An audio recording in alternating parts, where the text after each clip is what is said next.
നക്ഷത്രങ്ങളാൽ നിബിഡമായ ഈ അനന്തമായ ആകാശത്തേക്ക് നോക്കുമ്പോൾ ഓരോ നക്ഷത്രവും ഓരോ കഥകൾ പറയുന്നുണ്ട്. ചില നക്ഷത്രങ്ങൾ മിന്നിത്തിളങ്ങി തങ്ങളുടെ സാന്നിധ്യം ലോകത്തെ അറിയിക്കുമ്പോൾ മറ്റു ചിലവ അഗാധമായ മൗനത്തിലൂടെ പ്രപഞ്ചത്തിന്റെ രഹസ്യങ്ങൾ കാത്തുസൂക്ഷിക്കുന്നു. ഈ 27 നക്ഷത്രങ്ങളിൽ വെച്ച് ഏറ്റവും നിഗൂഢവും എന്നാൽ ഏറ്റവും ശാന്തവുമായ ഒരു നക്ഷത്രമുണ്ട്. അതാണ് ഉത്രട്ടാതി.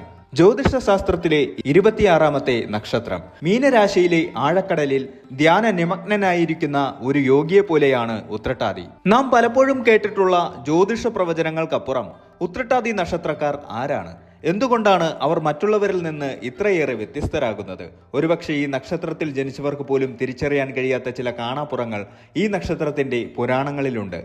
ഉത്രട്ടാതി എന്ന വാക്കിന്റെ അർത്ഥം തേടിപ്പോയാൽ മംഗളകരമായ പാദങ്ങളോട് കൂടിയ രണ്ടാമത്തെ നക്ഷത്രം എന്ന ലളിതമായ അർത്ഥം നമുക്ക് ലഭിക്കും. എന്നാൽ ഇതിന്റെ ആഴങ്ങളിലേക്ക് ഇറങ്ങിച്ചെല്ലുമ്പോൾ നാം കാണുന്നത് പ്രപഞ്ചത്തിന്റെ നിലനിൽപ്പിന് ആധാരമായ മഹാശക്തികളെയാണ്. ഉത്രട്ടാതിയെക്കുറിച്ച് ആരും പറയാത്ത ചില രഹസ്യങ്ങളുണ്ട്. അവ കേവലം സ്വഭാവ ഗുണങ്ങളല്ല, മറിച്ച് സഹസ്രാബ്ദങ്ങൾ പഴക്കമുള്ള പുരാണ കഥകളുമായി ബന്ധപ്പെട്ട് കിടക്കുന്ന ഗൂഢമായ അറിവുകളാണ്. ഈ നക്ഷത്രത്തിന്റെ ദേവതയായ അഹിർബുജ്ഞൻ എന്ന സർപ്പരൂപത്തെക്കുറിച്ച് നിങ്ങൾ എപ്പോഴെങ്കിലും ചിന്തിച്ചിട്ടുണ്ടോ? പ്രപഞ്ചത്തിന്റെ അടിത്തട്ടിൽ അന്ധകാരത്തിന്റെ ആഴങ്ങളിൽ വസിക്കുന്ന ഈ സർപ്പം ജ്ഞാനത്തിന്റെയും കുണ്ടലിനി ശക്തിയുടെയും പ്രതീകമാണ്. ഉത്രട്ടാതി നക്ഷത്രക്കാർ പുറമെ ശാന്തരായി കാണപ്പെടുമ്പോഴും അവരുടെ ഉള്ളിൽ ഒരു അഗ്നിപർവ്വതം കണക്കെ ജ്ഞാനവും ശക്തിയും ഉറങ്ങിക്കിടക്കുന്നുവെന്ന് പറയുന്നതിന്റെ രഹസ്യം ഇതുതന്നെയാണ്. ജീവിതത്തിന്റെ സായന്തനങ്ങളെയും ആത്മീയമായ ഉണർവിനെയും സൂചിപ്പിക്കുന്ന ഈ നക്ഷത്രം ഐതിഹ്യമായ സുഖങ്ങൾക്കും ആത്മീയമായ മോക്ഷത്തിനുമിടയിലുള്ള ഒരു പാലമാണ്. അവരുടെ ശാന്തതയ്ക്കുള്ളിൽ അവർ ലോകത്തെയും മനുഷ്യരെയും നിരീക്ഷിച്ചു കൊണ്ടിരിക്കുകയാണ്. അവർ സംസാരിക്കുന്നത് വാക്കുകളിലൂടെയല്ല, മറിച്ച് മൗനത്തിലൂടെയാണ്. ഒരു കടലിന്റെ ഉപരിതലം ശാന്തമായിരിക്കുമ്പോഴും അതിന്റെ ഉള്ളിൽ വലിയ തിരമാലകളും അപൂർവം നിധികളും ഒളിഞ്ഞിരിക്കുന്നത് പോലെയാണ് ഉത്രട്ടാതിക്കാരുടെ മനസ്സ്. ഈ വീഡിയോയിലൂടെ നമ്മൾ നടത്തുന്നത് ഒരു സാധാരണ യാത്രയല്ല, മറിച്ച് ഉത്രട്ടാതി നക്ഷത്രക്കാരുടെ ആത്മാവിലേക്കുള്ള ഒരു തീർത്ഥാടനമാണ്. അവരുടെ സ്വഭാവത്തിലെ സങ്കീർണതകൾ, അവർക്ക് മാത്രം ലഭിക്കുന്ന ദൈവികമായ സന്ദേശങ്ങൾ, ജീവിതത്തിലെ പ്രതിസന്ധികളെ അവർ നേരിടുന്ന രീതി, ആരും അറിയാത്ത അവരുടെ പ്രണയവും ഏകാന്തതയും, ഇങ്ങനെ ഒട്ടനവധി കാര്യങ്ങൾ നാം ഇവിടെ അനാവരണം ചെയ്യുന്നു. ഭൗതികമായ നേട്ടങ്ങൾക്കപ്പുറം ജീവിതത്തിന്റെ പൊരുൾ തേടുന്നവരാണ് ഉത്രട്ടാതിക്കാർ. അതുകൊണ്ട് തന്നെ അവരെ മനസ്സിലാക്കാൻ സാമാന്യ ബുദ്ധി മാത്രം പോരാ, മറിച്ച് അല്പം ആത്മീയമായ ഉൾക്കാഴ്ച കൂടി ആവശ്യമാണ്. വിവേകത്തിന്റെ വെളിച്ചവും വിനയത്തിന്റെ കുളിർമയും ഒരുപോലെ ചേർന്ന ഈ നക്ഷത്ര ജാതകരുടെ ലോകം ഒരു മാന്ത്രിക ലോകമാണ്. അവിടെ അത്ഭുതങ്ങളുണ്ട്, കഠിനമായ തപസ്സുണ്ട്, ഒടുവിൽ പരമമായ ശാന്തിയുമുണ്ട്. നമുക്ക് നോക്കാം ഉത്രട്ടാതി നക്ഷത്രത്തിന്റെ ആരും പറയാത്ത ആ നിഗൂഢ രഹസ്യങ്ങളിലേക്ക്. ഈ നക്ഷത്രം നമുക്കായി കരുതി വെച്ചിരിക്കുന്ന ആത്മീയ പാഠങ്ങൾ എന്തൊക്കെയാണ്? ഈ നക്ഷത്രക്കാർ എങ്ങനെയാണ് ഈ ലോകത്തിലെ ഏറ്റവും വലിയ കാണാപ്പുറങ്ങൾ തേടി യാത്ര ചെയ്യുന്നത്? ഉത്രട്ടാതി ഒരു നക്ഷത്രം മാത്രമല്ല, അത് മോക്ഷത്തിലേക്കുള്ള ഒരു വാതിൽ കൂടിയാണ്.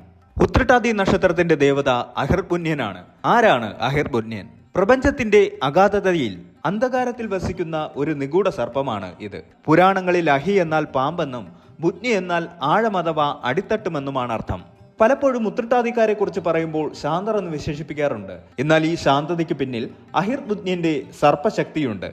സർപ്പം പത്തി താഴ്ത്തിയിരിക്കുന്നത് പോലെ ഇവർ ശാന്തരായിരിക്കും. എന്നാൽ അവരുടെ ഉള്ളിൽ അപാരമായ കുണ്ടലിനി ശക്തിയും ജ്ഞാനവും ഉറങ്ങിക്കിടക്കുന്നു. പ്രപഞ്ചത്തിന്റെ നിലനിൽപ്പിന് ആധാരമായ അതിശ്രേഷ്ഠന്റെ മറ്റൊരു രൂപമായും അഹിർബുജ്ഞനെ കാണാറുണ്ട്. അതുകൊണ്ട് തന്നെ പ്രകൃതി ദുരന്തങ്ങൾക്കിടയിലും തകരാത്ത മനക്കരുത്തും മറ്റാർക്കും ലഭിക്കാത്ത ദൈവിക സംരക്ഷണവും ഉത്രട്ടാതിക്കാർക്ക് ലഭിക്കുന്നു. ഉത്രട്ടാതിയുടെ ചിഹ്നം മഞ്ചത്തിന്റെ പിൻകാലുകൾ അല്ലെങ്കിൽ ഇരട്ടക്കുട്ടികളാണ്. മഞ്ചത്തിന്റെ പിൻകാലുകൾ മരണാന്തര ജീവിതത്തെയും മോക്ഷത്തെയും സൂചിപ്പിക്കുന്നു. ഇതിന്റെ ജീവിതത്തിന്റെ അസ്ഥിരതയെക്കുറിച്ച് ബോധ്യമുള്ളവരാണ് ഇവർ. ഐഹിക സുഖങ്ങളെക്കാൾ ആത്മീയമായ ഉന്നതിക്ക് ഇവർ അറിയാതെ തന്നെ മുൻഗണന നൽകുന്നു. ഇരട്ടക്കുട്ടികൾ ഇതിവരുടെ ഇരട്ട വ്യക്തിത്വത്തെ സൂചിപ്പിക്കുന്നു. ഒരേ സമയം ഇവർ ഭൗതികവാദികളും ആത്മീയവാദികളുമാണ്. ലോകത്തിന്റെ തിരക്കുകളിൽ നിൽക്കുമ്പോഴും ഇവർ മനസ്സുകൊണ്ട് ഒരു ഏകാന്ത പതികനായിരിക്കും. ഉത്രട്ടാതിക്കാർക്ക് പെട്ടെന്ന് ദേഷ്യം വരില്ല. എന്നാൽ ദേഷ്യം വന്നാൽ അത് നിയന്ത്രിക്കാൻ പാടുള്ളതുമായിരിക്കും.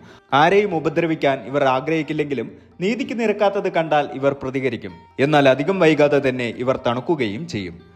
ഈ നക്ഷത്രക്കാർക്ക് അതീന്ദ്രജ്ഞാനം കൂടുതലായിരിക്കും. വരാനിരിക്കുന്ന കാര്യങ്ങളെക്കുറിച്ച് ഇവർക്ക് ചിലപ്പോൾ സ്വപ്നങ്ങളിലൂടെയോ നിമിത്തങ്ങളിലൂടെയോ സൂചന ലഭിക്കാറുണ്ട്. മീനരാശിയിലെ നക്ഷത്രമായതിനാൽ ജലാംശം കൂടുതലാണ്. ജലം വികാരങ്ങളെയും ആത്മീയതയെയും സൂചിപ്പിക്കുന്നു. സ്വാർത്ഥത തീരെ കുറഞ്ഞ നക്ഷത്രമാണ് ഉത്രട്ടാതി. മറ്റുള്ളവർക്ക് വേണ്ടി സ്വന്തം സുഖങ്ങൾ ത്യാഗം ചെയ്യാൻ ഇവർക്ക് മടിയില്ല. വിശ്വപൗരൻ എന്ന വിശേഷണം ഇവർക്ക് ചേരും. ജാതിയോ മതമോ വർണ്ണമോ നോക്കാതെ എല്ലാവരോടും സഹാനുഭൂതിയായി പെരുമാറാൻ ഇവർക്ക് സാധിക്കുന്നു. ഉത്രട്ടാതിയുടെ നക്ഷത്രനാഥൻ ശനിയാണ്. രാശിനാഥൻ വ്യാഴവും.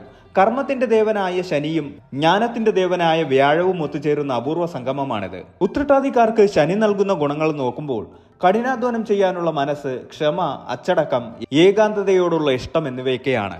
വ്യാഴം നൽകുന്ന ഗുണങ്ങൾ അറിവ്, പക്വത, ദയ, ഭാഗ്യം എന്നിവയൊക്കെയാണ്. ഈ രണ്ട് ഗ്രഹങ്ങളുടെയും സ്വാധീനം കാരണം ഉത്രട്ടാതിക്കാർ ചെറുപ്പത്തിൽ കഷ്ടപ്പാടുകൾ അനുഭവിച്ചാലും പ്രായമാകും തോറും വലിയ നിലയിലെത്തുന്നു. 35 വയസ്സിന് ശേഷം ഇവരുടെ ജീവിതം വലിയ പുരോഗതി കൈവരിക്കും. ഉള്ളിൽ എന്ത് വിഷമമുണ്ടായാലും പുറത്തു കാണിക്കാതെ പുഞ്ചിരിക്കാൻ ഇവർക്ക് പ്രത്യേക കഴിവുണ്ട്. അനാവശ്യമായി സംസാരിക്കാൻ ഇവർ ഇഷ്ടപ്പെടാറില്ല. എന്നാൽ സംസാരിക്കുമ്പോൾ അത് അർത്ഥവത്തും മറ്റുള്ളവർക്ക് ഉപദേശപ്രദവുമായിരിക്കും. ധനം ദൂർത്തടിക്കാൻ ഇവർക്ക് താല്പര്യമില്ല. പണത്തിന്റെ മൂല്യം ഇവർക്ക് നന്നായി അറിയാം. ഭാവിയെ കരുതി കൃത്യമായി നിക്ഷേപങ്ങൾ നടത്തുന്നവരാണ് ഇവർ. ഒരു വലിയ ആൾക്കൂട്ടത്തിനിടയിൽ നിൽക്കുമ്പോഴും ഇവർ ഉള്ളിൽ ഒറ്റയ്ക്കായിരിക്കും. സ്വന്തം ചിന്താലോകത്ത് വിഹരിക്കാനാണ് ഇവർക്ക് കൂടുതൽ താല്പര്യം.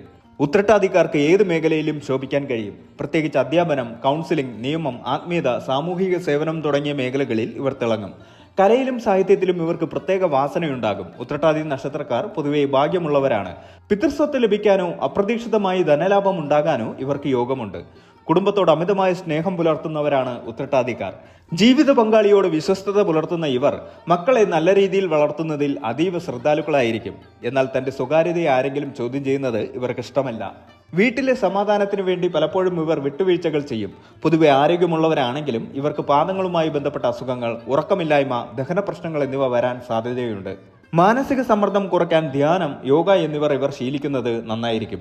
ചിങ്ങം നവാംശത്തിൽ ഉൾപ്പെട്ട ഉത്രട്ടാതി 1-ാം പാദക്കാർ ഭരണപാടവവും നേതൃത്വ ഗുണവും കൂടുതലുള്ളവരായിരിക്കും. അല്പം മുൻകോപം ഇവർക്കുണ്ടായേക്കാം. കന്നി നവാംശത്തിൽ ഉൾപ്പെട്ട ഉത്രട്ടാതി 2-ാം പാദക്കാർ ബുദ്ധിശക്തിയും കാര്യക്ഷമതയും കൂടുതലുള്ളവരായിരിക്കും. കണക്കിലും ശാസ്ത്രത്തിലും താല്പര്യം കാണിക്കും. തുലാം നവാംശത്തിൽ ഉൾപ്പെട്ട ഉത്രട്ടാതി 3-ാം പാദക്കാർ സമാധാനപ്രിയരും കലകളെ സ്നേഹിക്കുന്നവരുമായിരിക്കും. സന്തുലിതമായ കാഴ്ചപ്പാടുകൾ ഉള്ളവരാണ് ഇവർ. വൃശ്ചികം നവാംശത്തിൽ ഉൾപ്പെട്ട ഉത്രട്ടാതി 4-ാം പാദക്കാർക്ക് അതീന്ദ്രിയ കാര്യങ്ങളിലും രഹസ്യവിദ്യകളിലും താല്പര്യമുണ്ടാകും. അല്പം ഗൂഢമായ സ്വഭാവമുള്ളവരായിരിക്കും ഇവർ. ഈ നക്ഷത്രത്തിന്റെ അധിപൻ ശനി ആയതിനാൽ ശനിയാഴ്ചകളിൽ ശാസ്താവിനെയോ ഹനുമനെയോ ഭജിക്കുന്നത് ഗുണകരമാണ്. കൂടാതെ പിൻകാലി ചിഹ്നമായതിനാൽ വയോധികരെ സഹായിക്കുന്നതും അവർക്ക് സേവനം ചെയ്യുന്നതും ഈ നക്ഷത്രക്കാർക്ക് വലിയ ഐശ്വര്യം നൽകും. കോട്ടയം ജില്ലയിലെ വൈക്കം മഹാദേവ ക്ഷേത്രം ഉത്രട്ടാതി നക്ഷത്രക്കാരുടെ ജന്മനക്ഷത്ര ക്ഷേത്രമായി കണക്കാക്കപ്പെടുന്നു. ഈ ക്ഷേത്രത്തിൽ ദർശനം നടത്തുന്നതും വഴിപാടുകൾ കഴിക്കുന്നതും ജീവിതത്തിൽ ഐശ്വര്യവും വിജയവും കൊണ്ടുവരുമെന്ന് വിശ്വസിക്കപ്പെടുന്നു. ഓം അഹിർബുജ്ഞായ നമഃ എന്ന മന്ത്രം ദിവസവും ജപിക്കുന്നത് ഉത്തമമാണ്. ഉത്രട്ടാതി നക്ഷത്രം സത്യത്തിൽ ഒരു പാലമാണ്. ഭൗതിക ലോകത്തെ സുഖഭോഗങ്ങളിൽ നിന്ന് മോക്ഷത്തിന്റെ കവാടത്തിലേക്ക് നടന്നു കയറാനുള്ള ഒരു പാലം. ഈ നക്ഷത്രത്തിൽ ജനിച്ചവർ ഭാഗ്യവാന്മാരാണ്. കാരണം അവർക്ക് ഈ ലോകത്തെ അനുഭവിക്കാനും അതേസമയം തന്നെ അതിൽ നിന്ന് വിട്ടുനിൽക്കാനും കഴിയുന്ന മാനസികാവസ്ഥയുണ്ട്. ശാന്തമായ കടൽ പോലെ പുറമേ ശാന്തരാണെങ്കിലും ഉള്ളിൽ വിജ്ഞാനത്തിന്റെ പവിഴമുത്തുകൾ ഒളിപ്പിച്ചു വെച്ചവരാണ് ഉത്രട്ടാതിക്കാർ. ലോകത്തിന് വെളിച്ചം നൽകുന്ന, മറ്റുള്ളവരുടെ വേദനകളിൽ കണ്ണീരൊപ്പുന്ന ഈ നക്ഷത്രക്കാർ പ്രപഞ്ചത്തിന്റെ കാവൽക്കാരാണ്. അവർ അധികം സംസാരിക്കാറില്ല. പക്ഷെ അവരുടെ സാന്നിധ്യം തന്നെ ചുറ്റുമുള്ളവർക്ക് ആശ്വാസം നൽകുന്നു.